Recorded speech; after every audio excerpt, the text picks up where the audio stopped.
Non. Monsieur le rapporteur spécial, Monsieur le ministre, mes chers collègues, quelques semaines après l'adoption de la loi d'orientation et de programmation du ministère de la Justice 2023-2027, nous nous retrouvons donc pour en adopter le budget. Une fois passé cette ère de déjà-vu, c'est la satisfaction qui prévaut, Monsieur le ministre. De fait, nous ne pouvons que constater que les crédits ouverts pour ce PLF sont en augmentation et surtout conformes à la trajectoire que nous avons adoptée dans le cadre de cette LOPJ. Cette hausse est de 4,37% en autorisations d'engagement et 8,66% en crédits de paiement. Plus encore, il en résulterait une légère croissance du budget alloué aux juridictions judiciaires, passant de 36% en 2023 à 38% en 2024 du total des crédits de la mission. Si les prévisions budgétaires pour 2025 amènent à tempérer ce constat, puisque le programme 166 Justice judiciaire diminuerait en 2025 de 1,08% en volume, le gouvernement a pour ce premier exercice respecté l'engagement budgétaire pris devant le Parlement et nous ne pouvons que nous en féliciter. C'est pourquoi la commission des lois a émis un avis favorable à l'adoption des crédits. Mais est-ce à dire que cet abondement de crédits est de nature à régler les difficultés que rencontrent les magistrats, greffiers, fonctionnaires, auxiliaires de justice ou encore justiciables au quotidien? Agnès Canayer et moi-même n'estimons pas que cela soit le cas et l'avis favorable rendu par la commission des lois ne vaut pas quitus et je crois que nous sommes alignés en ce point avec la commission des finances. C'est une chose que de bénéficier de crédits en hausse, c'en est une autre que de les dépenser efficacement. Et nous décelons des gisements de performance inexploités ainsi que de marges d'amélioration significatives pour le ministère de la Justice. Notre premier point de vigilance porte sur la performance de la dépense donc. À cet égard, il nous semble, Monsieur le ministre, que votre ministère ne s'est pas doté d'une capacité budgétaire et statistique pleinement satisfaisante. Nous avons ainsi été surprises, Agnès Canayer et moi-même, de constater que nous ne pouvons connaître le taux de cassation des décisions rendues en appel pour l'année 2023 en raison du simple déploiement de Cassiopée au niveau des cours d'appel. Vous savez, j'adore Cassiopée. De même, comment expliquer que le taux de récidive ne prenne pas en compte la réitération, indicateur qui serait nettement plus fiable de l'échec du condamné à se réinsérer? Enfin, nous en parlons à cette tribune régulièrement, le budget de la justice souffre d'un déficit chronique d'exécution. À quoi sert que nous autorisions des crédits élevés s'ils ne sont pas consommés au bénéfice des justiciables ou des personnels en juridiction? Nous sommes particulièrement inquiètes à cet égard de l'incapacité tendancielle du ministère à atteindre son plafond d'emploi, eu égard aux engagements ambitieux mais nécessaires que le gouvernement a pris en matière de recrutement. Notre deuxième point de vigilance porte justement sur le recrutement, dont la qualité et la répartition feront l'objet d'un contrôle particulièrement sourcilleux de notre part, vous vous imaginez bien. Si pour les magistrats, notre alerte porte avant tout sur la finalisation rapide du très attendu outil d'évaluation de la charge de travail, nous souhaitons surtout vous alerter sur l'avenir de la profession de greffier. Difficulté à se situer dans le millefeuille des professions qu'emploient nos tribunaux judiciaires, incertitudes statutaires et impact à venir de l'intelligence artificielle appellent à une réflexion prospective de la chancellerie. Notre troisième point de vigilance a trait au numérique. J'hésitais d'ailleurs à le citer, Monsieur le ministre, tellement j'ai l'impression de me répéter année après année. Mais malgré tout, il faut aborder ce sujet aussi encore. Malgré une hausse de crédits dévolus à ce poste de dépense, nous appelons à une nécessaire priorisation des objectifs du plan de transformation numérique. Leur nombre et leur diversité ne doivent pas nuire à la poursuite de chantiers essentiels tels que la mise en service ou la refonte d'applicatifs, dont bien sûr Portalis, Cassiopée et la procédure pénale numérique. L'objectif zéro papier 2027 paraît à cet égard de second rang. Notre dernier point de vigilance porte sur l'immobilier judiciaire. Nous avons ainsi constaté qu'il demeure une source de frustration pour les personnels.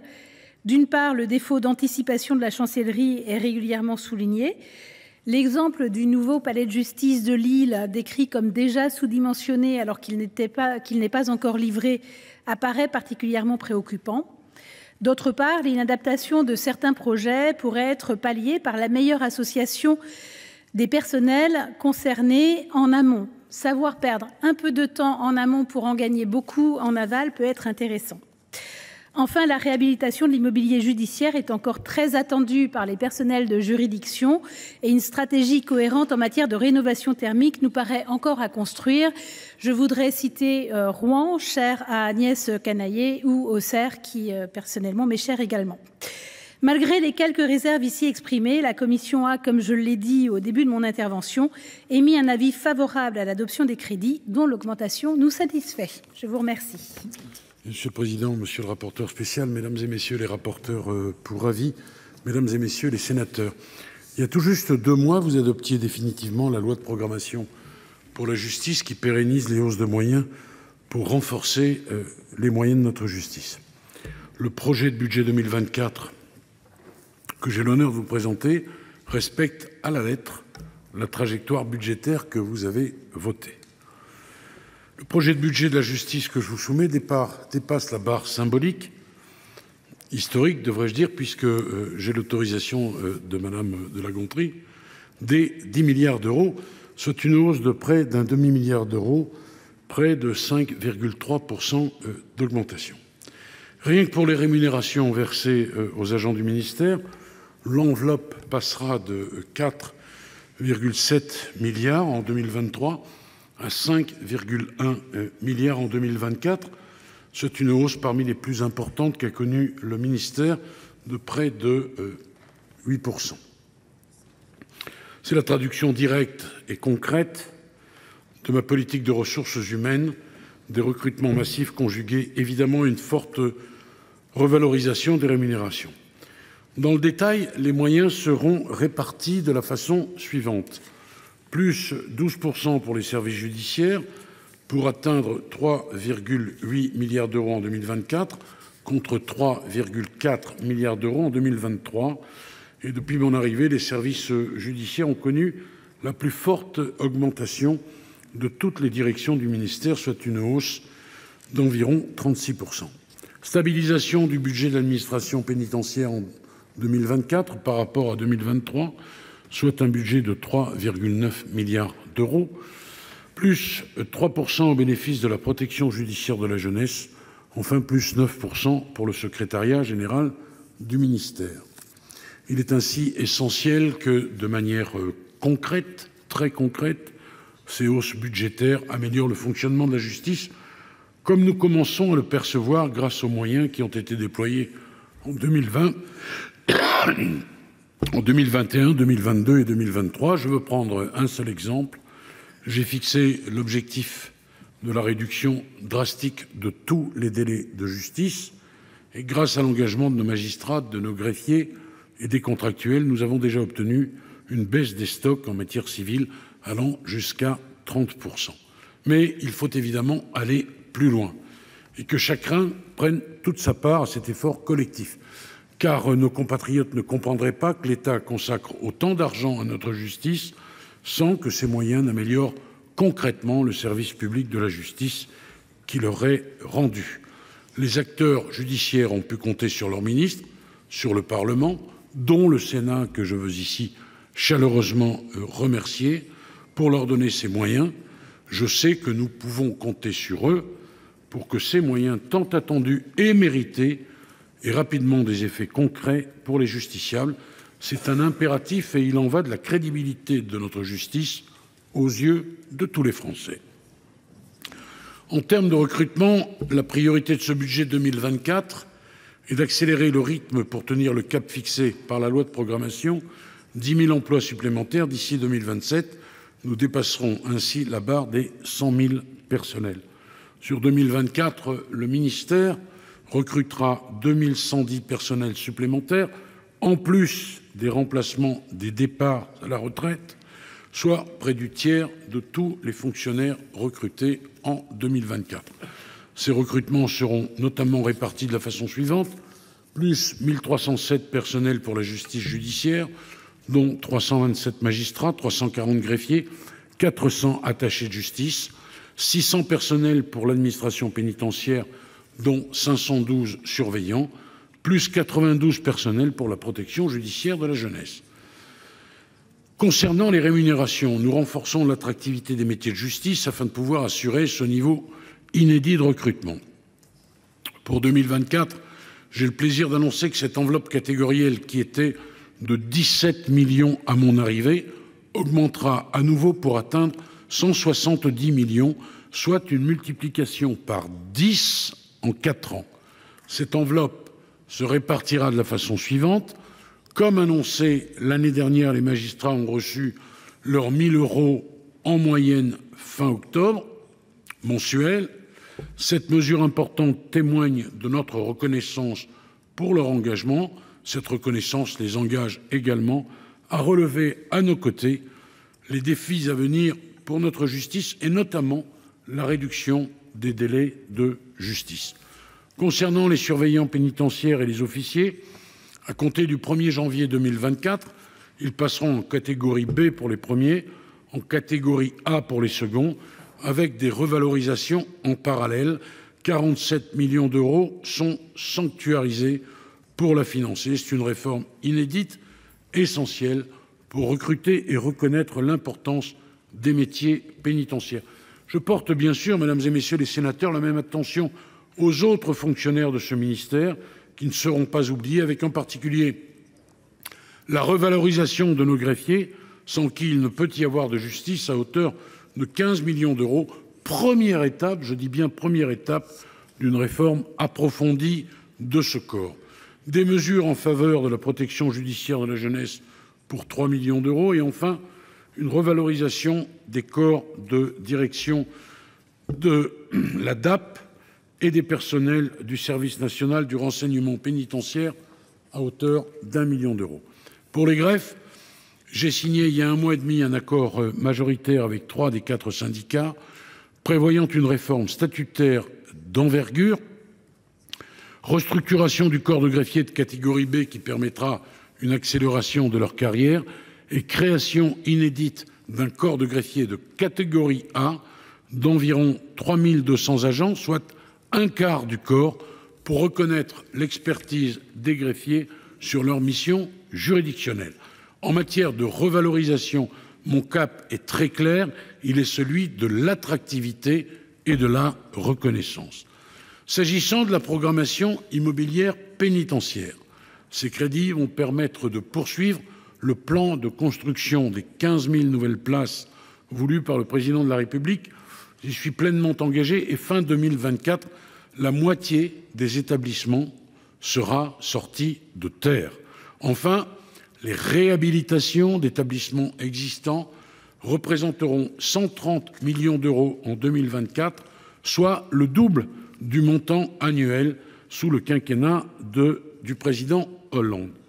Je veux prendre un instant pour répondre ici au rapporteur spécial Lefèvre, qui a fait un certain nombre de constats et de recommandations s'agissant du plan 15 000. D'abord, je me félicite que vous reconnaissiez que ce plan est l'un des plans les plus ambitieux par son ampleur. Et je veux répondre aux écarts calendaires et budgétaires que vous pointez dans les livraisons sur un certain nombre de points précis. S'agissant de l'absence de retour d'expérience et du manque de stabilité des caractéristiques techniques des projets, qui serait la principale source des délais et des surcoûts. Tout d'abord, la plus grande source de retard sur une opération n'est pas sa construction, mais la fixation du foncier, qui fait souvent l'objet de contestations locales très vives, très fortes, comme j'ai souvent eu l'occasion de le déplorer devant vous.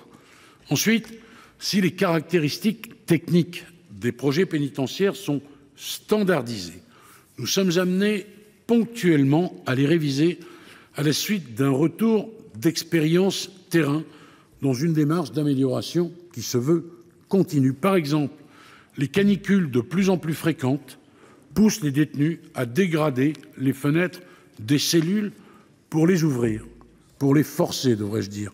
En conséquence, sur tous les chantiers en cours, nous renforçons les fenêtres. S'agissant des retards sur les projets suivants, Basse-Terre a effectivement connu des aléas sans commune mesure par rapport aux autres opérations. Mouvements sociaux, crise des matériaux accentuée par la crise du fret maritime et plusieurs cyclones. Le projet est entré en phase travaux pour une livraison en 2027. Bordeaux-Gradignan, la découverte d'amiante dans les bâtiments a effectivement causé un allongement de délai, mais la première phase de travaux sera bien inaugurée au premier semestre 2024, le reste en 2026. S'agissant maintenant de l'évolution du coût total du plan, si effectivement le coût du plan 15 000 a été revu à la hausse, ça tient à deux facteurs principaux. La hausse du coût du BTP de 25%, la compensation auprès des collectivités locales avec parfois des enveloppes complémentaires pour financer des aménagements aux abords des établissements afin d'améliorer l'acceptabilité des projets au niveau local. Giratoires, stations d'épuration en propre, compensation environnementale, etc., etc., etc. Et s'agissant des recommandations faites, je tiens d'abord à vous remercier, ainsi que la Commission des finances, pour son travail qui aide le ministère de la Justice à améliorer le pilotage de ce plan.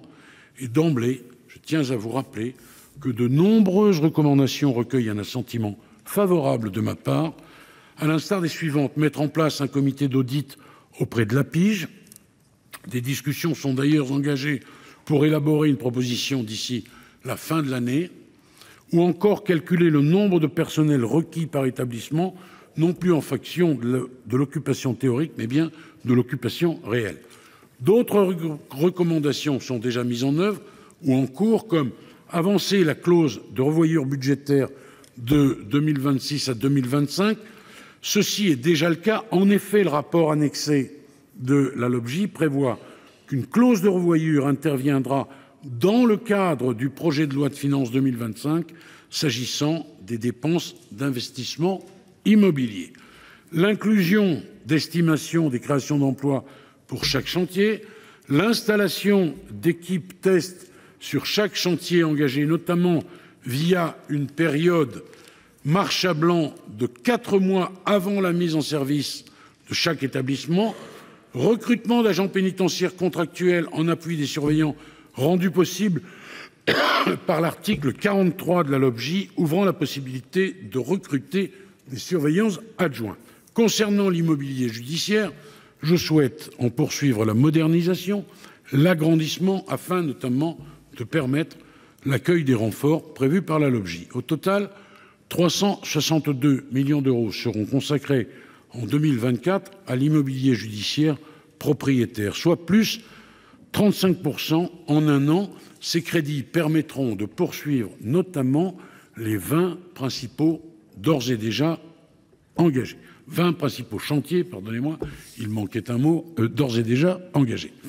Enfin, les crédits d'investissement informatique seront portés à 209 millions d'euros, soit plus 7,2%, pour poursuivre le second plan de transformation numérique de la justice, avec notamment le recrutement de 100 techniciens informatiques de proximité supplémentaires en 2024. Ils s'ajouteront aux 100 d'ores et déjà budgétés en 2023. Modernisation des logiciels. L'objectif de 100% numérisation d'ici 2027 avance concrètement et, par exemple, grâce à la procédure pénale numérique, nous en sommes à 143 000 procédures par mois, multiplication par 300 en 3 ans. Pour piloter le zéro papier, j'ai désigné un directeur de projet dédié et il prendra ses fonctions en janvier 2024.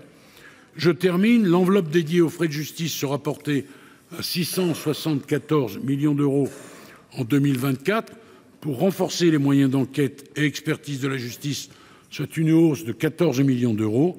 Depuis 2017, c'est un effort de plus 36%. Cette nouvelle hausse permettra de déstocker encore davantage d'affaires. Les crédits de l'accès au droit et à la justice s'élèveront à 734 millions d'euros en 2024, soit une hausse de 3%. Dans cette enveloppe, l'aide juridictionnelle atteindra 657 millions d'euros, soit 16 millions de plus. Elle aura presque doublé depuis 2017. Enfin, et pour conclure, l'aide aux victimes est portée à 47 millions en 2024, soit une hausse de 2 millions par rapport à 2023, soit une hausse de près de 4,5% pour financer une politique prioritaire à nos yeux.